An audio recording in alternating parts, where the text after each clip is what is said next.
Hi, we just finished meeting for intonation practice on Wednesday, June 2nd. And we didn't have too many sentences or words because we had great questions and good conversation. So, thank you everybody for asking such good questions. And from the very beginning, I'm really glad that somebody asked me, what does it mean when you say you emphasize a word? Because I often forget to start with that. I always have this in the first row, but it's good to demonstrate it that what we're doing at the sentence and phrase level is emphasizing the important words. So that means that I'm going higher in pitch and longer in duration. And I'm stretching the vowel in the stressed syllable. So in the first one, totally, in the word by itself, the syllable to is stressed. Totally. It's not totally, totally. It's totally. One, two, three. So now in the sentence, that's the only word that's going to stand out. I totally agree. Agree comes down, agree, and it gets stretched a little longer, but it's not I totally agree. Maybe if you wanted to, if you were really excited to agree and you wanted to emphasize that, you could. I totally agree. But usually you're just emphasizing the adverb or adjective and coming down at the end. I totally agree. Agree.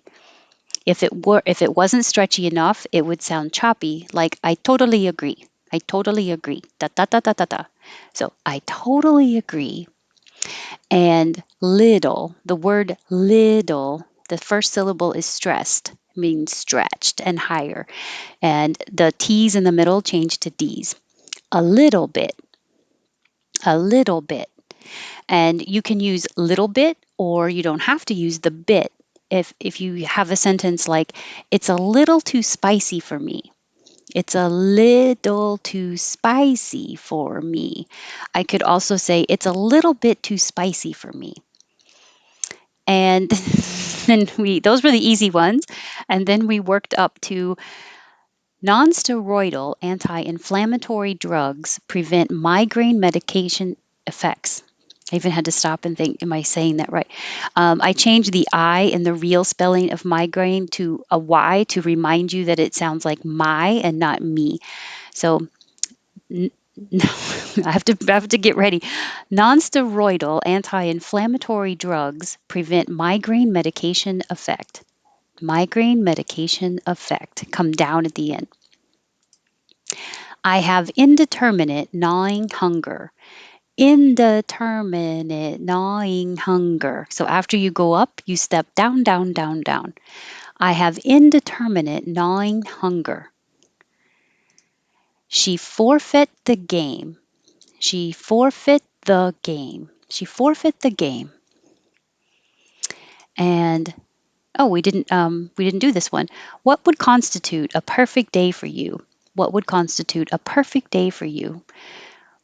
This is a group here. I'm going to divide this into this part. What would constitute anytime you have a question word, a perfect day, and then we have an adjective. So, what would constitute a perfect day for you? When I say perfect, my tongue goes up for the T, and since the D is made in the same place, I don't have to release it and put it back like perfect day. Just hold it there. Perfect day. What would constitute a perfect day for you? And then individual words. Scooped. This ed at the end sounds like a T because when the last sound in the word, if I took off the ed, the word is scoop, and p is voiceless, meaning there's no vibration. So that makes the ed a T because T is also voiceless. So scooped. And you don't have to say the T when you just say the word scooped. You can just hold it there, scoop. Little. The vowel in the stressed syllable is I, as in hit. Little. And three syllables, versatile.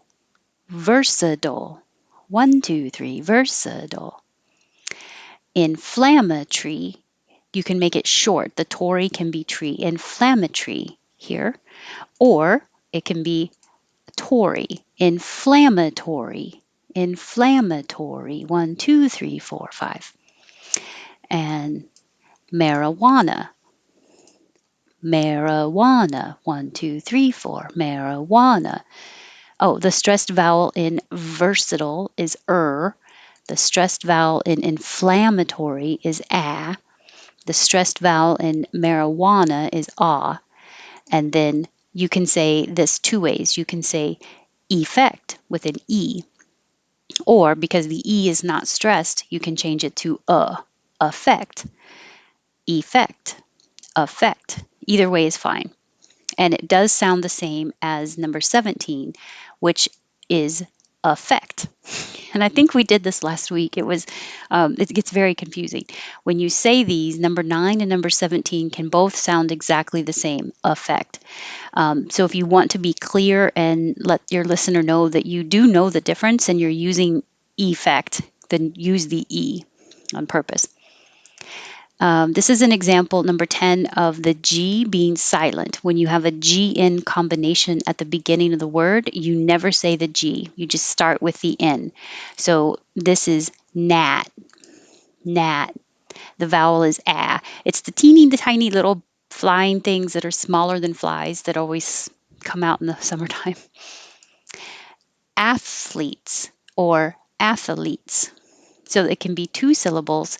Athletes. You have to pull your tongue back in from the TH to make an L. Athletes. Or you can have three syllables. Athletes. The first one is most common. Athletes. The vowel is a. Gnome. I was trying to think of another word that had a G in combination, and I thought of gnome. So it's just a in, gnome. Same for the K in combination. You won't hear the K, you only hear the N. Knife. The vowel is I, knife. This is a good example. Thank you, Eddie, for gnarly, because it's fun to say too. Gnarly, just the N. And the vowel is ah, gnarly. Wealth. You only hear the vowel eh, as in head and yes, wealth. And the word that nobody asked for that I put on there, telemarketing. And that's way over here because it has 5 syllables. Telemarketing. Maybe that's not as useful as just the word marketing. The T changes to a D. And the last one is affect. So we did look at a lot of different websites. I was showing the International Dialects of English Archive, which is an awesome resource for listening to dialects of different regional dialects of the United States or of accented English from all different countries. And I don't know if I had time to show you the special collections. You can hear examples for General American, which we talked about today, as well as Received Pronunciation, which is the British. And let me show you here. You'll have a lot of different examples, a lot of different speakers, and they're all reading the same thing. Comma Gets a Cure is the name of the story. So you can hear them reading the same thing in general American dialect. And the example that we listened to today was from North America, California, and it was the guy from Santa Monica. You should all remember that. There, number 5 from Santa Monica. And I will put these links in the discussion section of today's meetup group and the YouTube box. This one was really helpful. Usingenglish.com has lots of phrases for meetings and emailing and telephone and socializing. So it has lots of examples here, good to practice. And what else did we look at? I showed you why I won't be meeting next Wednesday. This is an Eventbrite event called Catalyst Conversations. And it happens to be June 9th at exactly 6 p.m. when I do this meetup. So it's about how, let's see, how we see forms, our perceptions, our thoughts, our actions, maybe how color and visualizations have an effect on our memory and emotion and cognition. I thought that sounded really cool. So if you're interested, it's on Eventbrite, and I'll put the link in the information as well. I think that's it. That's just me looking up how to spell things, and that's it. All right, thank you, and I look forward to seeing you in 2 weeks. Bye.